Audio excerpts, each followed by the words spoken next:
12 vidas que construyeron una nación. Clarín presenta grandes biografías de los 200 años. Un recorrido por 12 figuras claves de nuestra historia.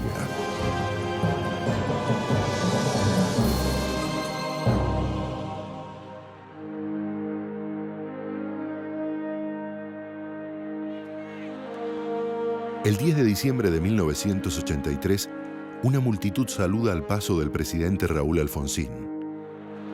Atrás queda la noche de la dictadura militar más terrible que sufrió el país.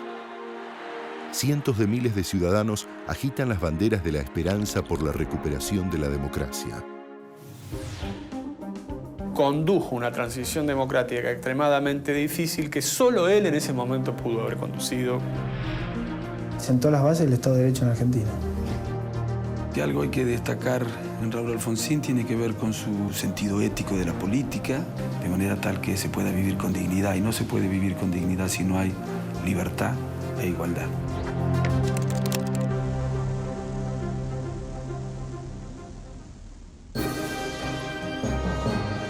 Raúl Alfonsín, la nueva democracia.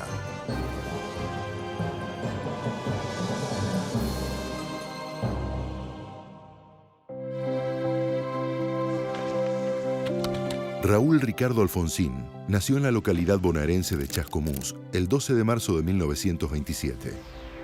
Mis abuelos, uno de ellos era almacenero, teníamos un almacén de ramos generales, una Argentina diferente en la que la pobreza estaba asociada a la esperanza, en la que uno creía y sabía que con esfuerzo, con sacrificio, con perseverancia y trabajo se podía progresar individual y colectivamente. En 1949, se casó con Lorenza Barrenechea y se recibió de abogado. Su vida familiar sería el respaldo permanente de su carrera política. Es la historia de un típico político de raza argentino. Arranca como concejal, sigue como diputado provincial, continúa como diputado nacional. Yo me acuerdo en mi casa teníamos en la casa de Chascomús, en la calle Lavalle, una biblioteca muy grande. Me acuerdo que, por ejemplo, empezó a militar directamente en adultos. Él no militó en la juventud. Perdió varias internas en Chascomús contra un dirigente y caudillo muy importante de ahí, de Chascomús y de toda la quinta sección electoral, don Erasmo Gotti. No tenía idea de dónde iba a llegar, pero sí carisma tenía. Porque además tenía un trato extremadamente afectuoso, cálido. A causa de su militancia sufrió la prisión durante el período peronista y luego con la Revolución Libertadora de 1955.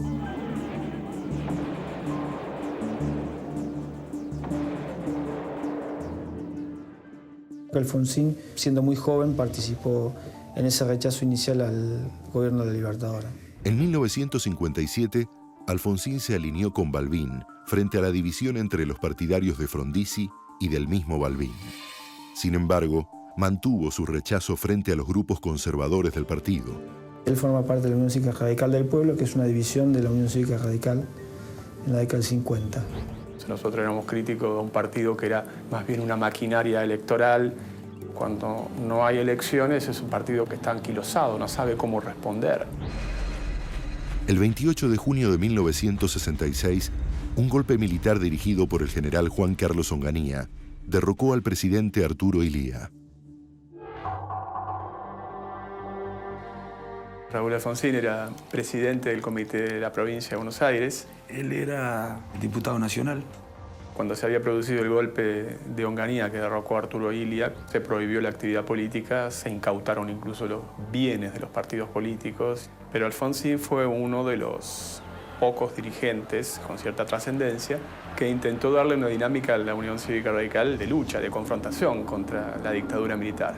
Me acuerdo que Alfonsín habló arriba de un cajón de manzana y fuimos para todo en cana. Éramos 40, 50 no más en la comisaría primera de La Plata.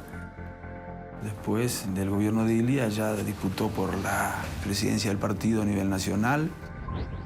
Alfonsín intentaba actualizar las ideas del radicalismo para adecuarlo a un mundo en constante cambio. El progresismo de Raúl Alfonsín tiene que ver con la adopción de muchos postulados de la socialdemocracia europea. Liberal desde el punto de vista de los derechos civiles y políticos, o sea, libertad de expresión, libertad de prensa, y desde el punto de vista económico, un Estado más intervencionista que no reniega del mercado.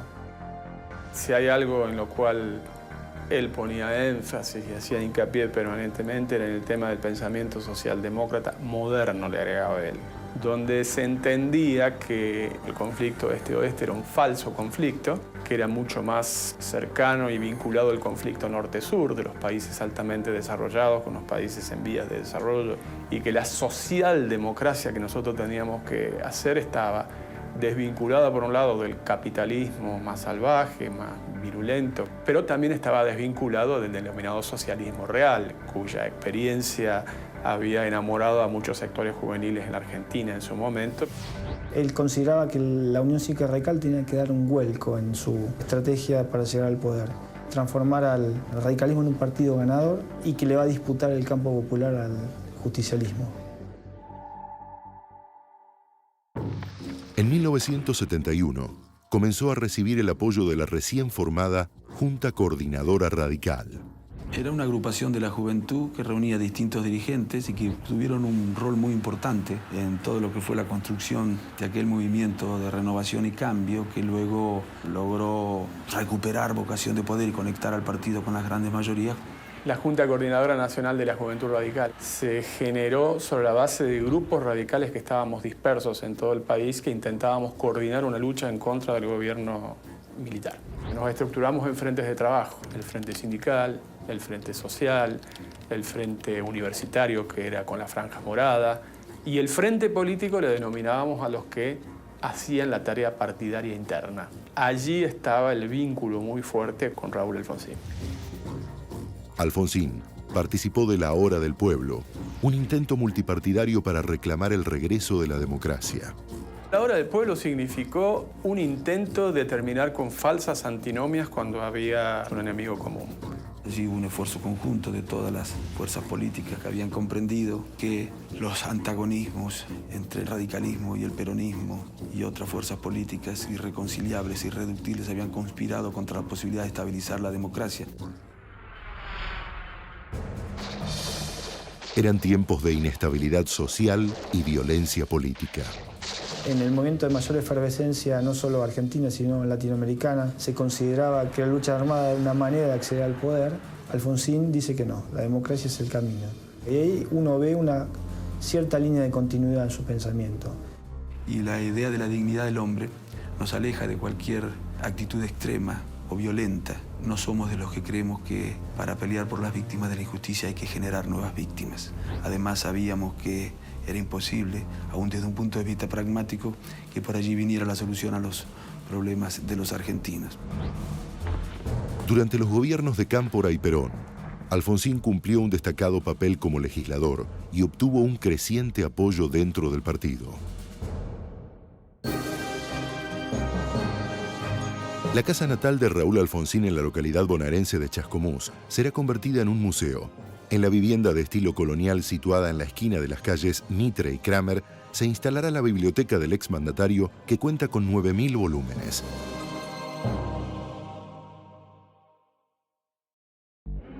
Los intentos de Alfonsín para llegar a la cima partidaria fueron interrumpidos por un nuevo golpe militar, el 24 de marzo de 1976. Después de la caída del gobierno de Isabel Martínez de Perón, y cuando la dictadura se pone muchísimo más dura, más fuerte, más violenta, la actitud de él fue permanentemente la de cómo articular un radicalismo en la resistencia, denunciar permanentemente, tanto nacional como internacionalmente, la violación de los derechos humanos. Fue uno de los fundadores de la PDH y desarrolló desde allí una tarea muy importante por la defensa de los derechos humanos. Teníamos espalda contra espalda porque en ese momento la simple presentación de un habeas corpus implicaba el riesgo de vida. Y la verdad es que Alfonsín no solamente presentó una cantidad importante de habeas corpus por personas que estaban desaparecidas, hizo gestiones en todos los niveles. Hay una coherencia bastante notable, ¿no? Muy común en la política argentina.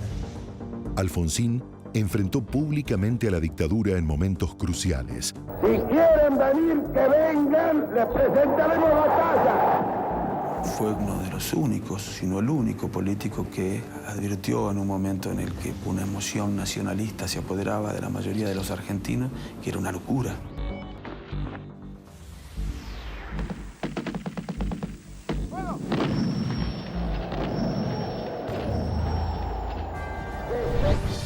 El tema de la guerra de Malvinas fue el salto cualitativo de Alfonsín a la popularidad, porque la mayoría de los políticos argentinos, incluso aquellos que habían tenido una actitud de resistencia, se sumaron, tanto es que se subieron al avión y fueron a Malvinas. Hubieron dos políticos radicales muy importantes que rechazaron el convite. Uno de ellos fue Arturo Illia y el otro fue Alfonsín, pero además con un planteo mucho más crítico. Eso también dividió aguas en la propia coordinadora. Condenó a la invasión a Malvinas porque consideraban que era una estrategia de supervivencia del gobierno. Con el fin de la dictadura a la vista, Alfonsín emergía como una figura indiscutible de su partido. Cuando se produce la decepción terrible por la derrota militar, el primer acto público, aún con prohibición de la actividad política, se realiza en la Federación de Box. Cuando las columnas organizadas de militantes llegaron, la Federación de Box ya desbordaba. Y ahí nos dimos cuenta que Alfonsín había pegado el salto, digamos, de popularidad. En febrero de 1983, el gobierno militar encabezado por el general Viñone convocó a elecciones presidenciales. Quiero decirle todo lo que podemos hacer juntos, pedirle que piense en la Argentina que podemos construir, de la honradez, del trabajo, del respeto, de la libertad. Ahora Alfonsín, el hombre que hace falta. Un discurso que contrapuso democracia versus autoritarismo, la intencionalidad manifiesta de hacer actos públicos, donde la gente de alguna manera veía la cercanía de la democracia y vivía la libertad que había tenido censurada durante muchos años. Ponía mucho énfasis en el tema de la no violencia, de que la lucha era una lucha de generar conciencia masiva, pluralismo, tolerancia, convivencia.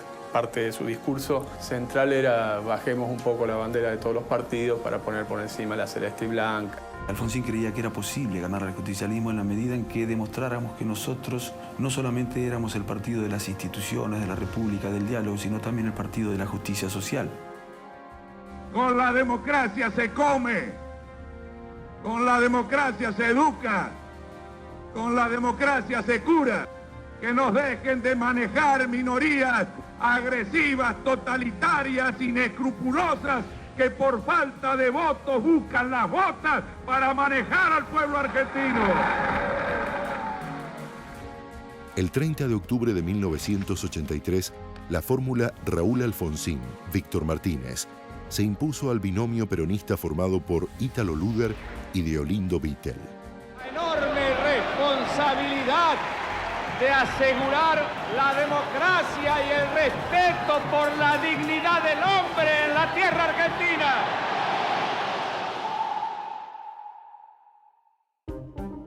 Convertido en el presidente de la democracia recuperada, puso en marcha un plan para resolver las cuentas pendientes del pasado reciente. Él tenía un compromiso moral y tenía una convicción de decir esta democracia tiene que ser diferente a otras, no puede salir con una amnistía. De allí, digamos, el tema de la derogación de la Ley de Pacificación Nacional, la creación por decreto de la CONADEP, de la Comisión Nacional sobre Personas Desaparecidas. Fue el único país en la Tierra que vivió una experiencia como la que pusimos en práctica nosotros, juzgando a los responsables, quienes habían cometido los crímenes más atroces de la historia argentina. Yo creo que había un riesgo cierto. Eso generaba una gran incertidumbre política. Todavía estaban allí en los cuarteles, con los tanques y los Mauser, apuntando al corazón de la democracia. Hay una gran discusión porque incluso los organismos de derechos humanos estuvieron en contra al principio de la CONADEP, porque consideraban que iba a dilatar los juicios. Y también porque sectores políticos consideraban que tenía que ser una comisión bicameral, no una comisión de notables los que investiguen. No olvidarse que Luder había planteado que la Ley de Pacificación Nacional no se podía derogar. Y la CONADEP tuvo la virtud de poner blanco sobre negro, dejar al desnudo la existencia del terrorismo de Estado y también la existencia de una violencia política de izquierda y de derecha. Había que actuar con mucha responsabilidad, porque no solamente había que juzgar, como decía él, la violación de los derechos humanos hacia atrás, sino que había que cuidar los derechos humanos hacia adelante, también había que consolidar la democracia.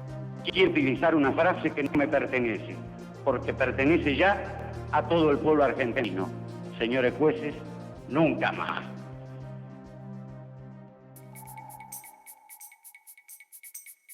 Su mirada de estadista lo llevó a impulsar una salida diplomática al conflicto con Chile por territorios australes. El desconocimiento del laudo en el 78 por el gobierno militar lleva casi al conflicto bélico con Chile. Ese episodio del Beagle fue muy importante en términos de democratización de América Latina. Había que desmilitarizar la región. Alfonsín sacó de la manga el tema de lo que se llamó una consulta popular no vinculante, porque en ese momento todavía no existía referéndum o plebiscito desde el punto de vista técnico. Fue una campaña muy, pero muy intensa, que culminó incluso con un acto en la cancha de Vélez Sarsfield llena. Y finalmente, cuando se da entonces la consulta popular, con un porcentaje de votación muy favorable, la fuerza moral que eso produjo sobre el Parlamento impidió que nos trabaran un tratado. El plebiscito y la solución de la controversia desactivó una hipótesis de conflicto militar que tuvo Argentina históricamente con Chile. Nos permitió, digamos, avanzar entonces, ya superado el conflicto del Beagle, muy fuertemente al proceso de integración regional, que se complementa con el Mercosur. Pero la ausencia de aliados fuertes en el plano interno y externo condicionaron su gobierno desde un primer momento.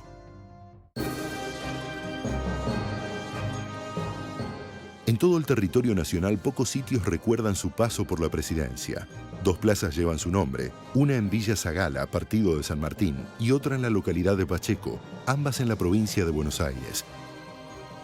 El 5 de octubre de 2008 se colocó una escultura de Alfonsín en el Salón de los Bustos de la Casa Rosada. Desde 1973 que no se agregaban esculturas de presidentes argentinos en ese recinto.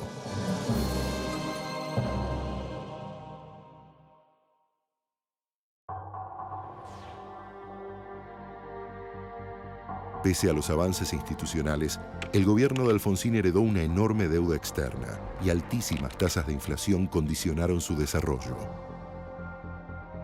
El gobierno de Alfonsín tenía varios lastres del gobierno anterior, uno de ellos la deuda externa. Altísimas tasas de interés que producían fuga de capitales masivos. Para conseguir su refinanciación y darle oxígeno a sus planes económicos necesitaba financiamiento externo. Esto ha de lograrse a través de un ajuste que va a ser duro y que va a demandar esfuerzos de todos. Esto se llama economía de guerra. El Plan Austral fue una decisión económica acertada, que redujo la inflación, y hay que comprenderlo teniendo en cuenta el contexto en el que nos encontramos. Heredábamos un país quebrado, en cesación de pagos, en default. A la crisis económica se le sumaron una serie de planteos militares. El levantamiento de cara pintada tiene el planteo, supuestamente reivindicaciones desde el punto de vista militar, pero en realidad de fondo lo que subyacía era el tema de la posibilidad del juzgamiento masivo de militares por la violación masiva a los derechos humanos que se había hecho durante la dictadura militar. Unos militares se habían amotinado y se intentó persuadirlos o disuadirlos. Iba a haber un enfrentamiento, un baño de sangre, y pese a que le aconsejaron que no fuera, que lo podían matar, decidió él mismo pedir la rendición a Rico y no hubo ningún acuerdo ni ningún pacto. Finalmente él decidió asumir la responsabilidad y el costo que implicó esas conversaciones. Lo que se trató fue de establecer, con la legislación que posteriormente se dio, la de punto final y la de obediencia debida, un corte en los grados de responsabilidad. La Argentina, por primera vez, soluciona un lanzamiento militar sin derramar sangre.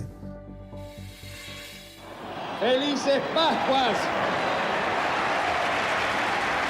Los hombres amotinados han depuesto su actitud.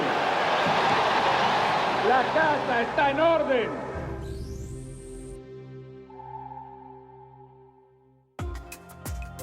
El gobierno de Alfonsín debió enfrentar también conflictos con la Iglesia, los sindicatos y la oposición. La ley de divorcio tuvo un rechazo inicial de los sectores católicos, algunos sectores del peronismo, pero después la mayoría de la sociedad estuvo de acuerdo. La reacción de la Iglesia fue una reacción terriblemente desproporcionada, desmedida. Los países más católicos de Europa incluso lo tenían consagrado. Era un anacronismo increíble que fuera uno de los 2 o 3 países en el mundo que no tuviera ley de divorcio vincular en ese momento. Se partía de la idea de que el oficialismo nunca tiene razón y menos cuando la tiene. Porque si le va mal al gobierno, es más fácil ganar las elecciones.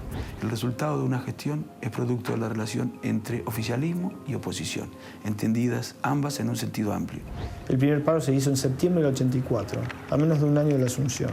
Y los sindicatos habían sido utilizados en ese momento como un instrumento de un justicialismo desacreditado ante la sociedad para recuperarse. No olvidarse que el peronismo era la primera vez que era derrotado electoralmente, en elecciones limpias. El clima de incertidumbre se profundizó por otro levantamiento carapintada liderado por el coronel Ali Seineldin. Alfonsín promulgó las leyes de obediencia debida y punto final. Un nuevo plan económico denominado Plan Primavera no logró revertir la severa crisis económica. Episodios de hiperinflación, los exportadores no liquidan divisas, con lo cual le quita una fuente de recursos al Banco Central. En febrero del 89, Estados Unidos le quita el apoyo al Plan Primavera, que se había puesto en vigencia en el 88. Caballo recorrió el mundo diciendo que no nos refinancien los organismos financieros internacionales porque lo entenderían como una intromisión en los asuntos internos de la Argentina porque estábamos próximos a las elecciones. Ya habíamos perdido la elección en la provincia de Buenos Aires en el año 87. Para los grupos más de derecha éramos la sinagoga radical. En 1989, el movimiento Todos por la Patria intentó copar el regimiento de la Tablada con un saldo de 39 muertos, 5 de ellos conscriptos. Lo de la Tablada fue un planteo de un núcleo muy delirante que creyó que de esa manera abortaba preventivamente un golpe de Estado, cuando en realidad lo único que hizo fue generar situaciones extremadamente difíciles de gobernabilidad en un momento que el gobierno ya estaba debilitado. La hiperinflación tiene que ver con decisiones tomadas de determinados grupos económicos que desestabilizaron económicamente al gobierno. En las elecciones presidenciales de 1989, el candidato radical Eduardo Angelós fue superado por la fórmula peronista Carlos Menem Eduardo Duhalde. Las elecciones fueron en mayo, pero ante una hiperinflación que no lograba detener y las numerosas movilizaciones populares, Alfonsín decidió anticipar la entrega del cargo. Con tal de lograr hacer sufrir lo menos posible al pueblo argentino durante esos meses en los que un gobierno que se iba ya no tenía capacidad para configurar la economía, lo más racional era eso. Anticipar la entrega del poder era darle la oportunidad a quienes tenían la legitimidad del voto popular a que pudieran hacer lo suyo. Era el momento de mayor crisis de la figura de Alfonsín, que optó por un amargo exilio interno. Es un periodo natural de reflexión. Se autoimpuso un silencio, pero que no significaba que dejara de militar.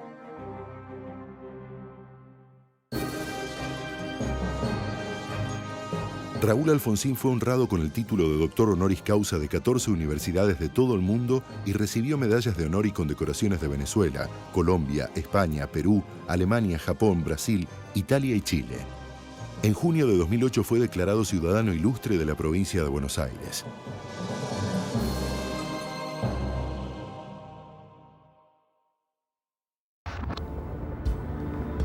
En 1993, Alfonsín regresó a la dirección partidaria y accedió a negociar con Menem el Pacto de Olivos para permitir una reforma constitucional que autorizara la reelección presidencial.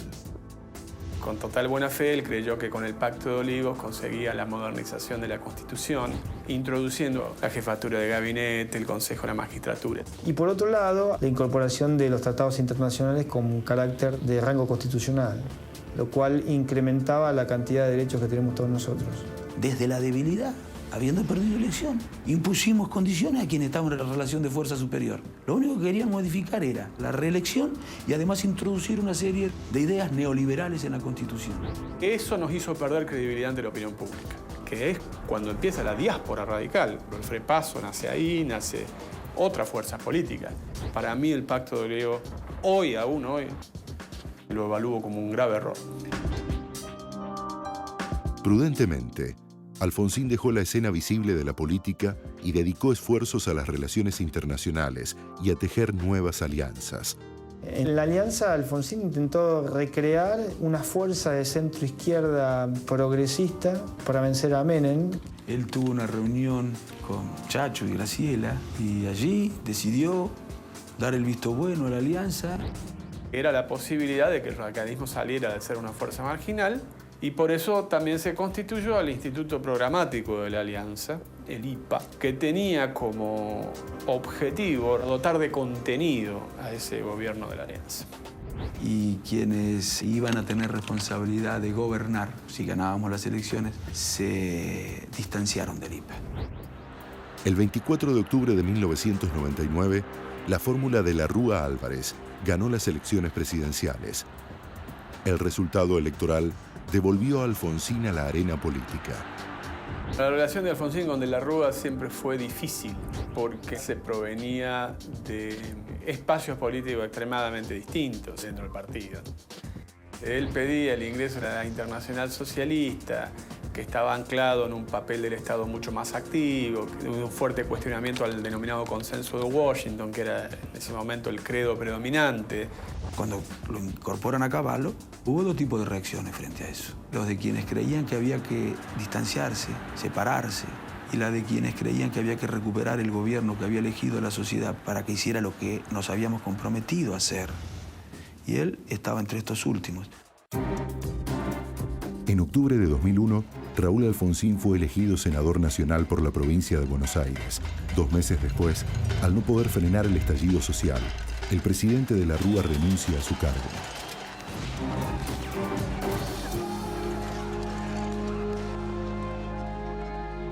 La crisis del 2001 lo encuentra a Alfonsín en un rol de acercarse con otras fuerzas políticas, con otros momentos álgidos de la historia argentina. Por lo tanto, Alfonsín en ese momento, con quien aparecía como emergente del peronismo, que era Duhalde, hubo un nivel de acuerdo para preservar cierto grado de institucionalidad. Prestó funcionarios de él al nuevo gobierno, dio el apoyo a los diputados de la provincia de Buenos Aires radicales al gobierno, hizo las gestiones para que Roberto Labaña se acercara a Duhalde. Pero los años ya habían hecho mella en el expresidente. Una penosa enfermedad le impidió mantener su ritmo habitual de actividades.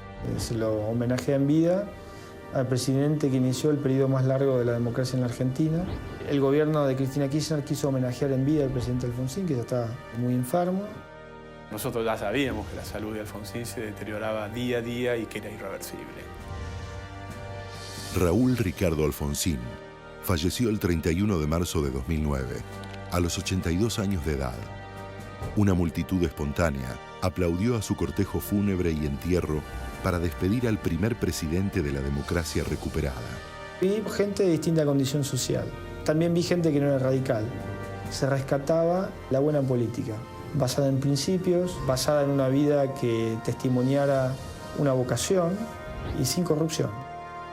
Se hacía un juicio histórico reivindicativo de su gobierno. Y hoy Alfonsín pasa a la historia como un estadista, que lo fue.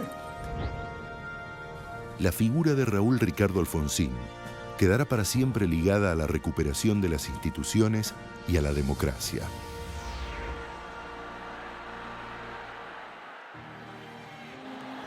El legado básicamente es reconstruir el sistema político en Argentina. Si uno tiene en cuenta que en los 200 años de historia argentina no hubo nunca un periodo en la historia donde haya alternancia entre dos partidos diferentes y donde se vivan plenamente las libertades civiles, Alfonsín fundó eso. Nosotros extrañamos hoy muchísimo a Alfonsín, no por todo lo que representó, sino porque tenía una capacidad de anticipación a los acontecimientos. Ese vacío no se ha llenado. Ser una buena persona significa no ser oportunista. Ser una buena persona significa no ser deshonesto intelectualmente, no ser demagogo, no ser autoritario, saber cuáles son las prioridades. Y eso no es tan fácil. Que luchamos para constituir la unión nacional, afianzar la justicia, consolidar la paz interior, proveer a la defensa común, promover el bienestar general y asegurar los beneficios de la libertad.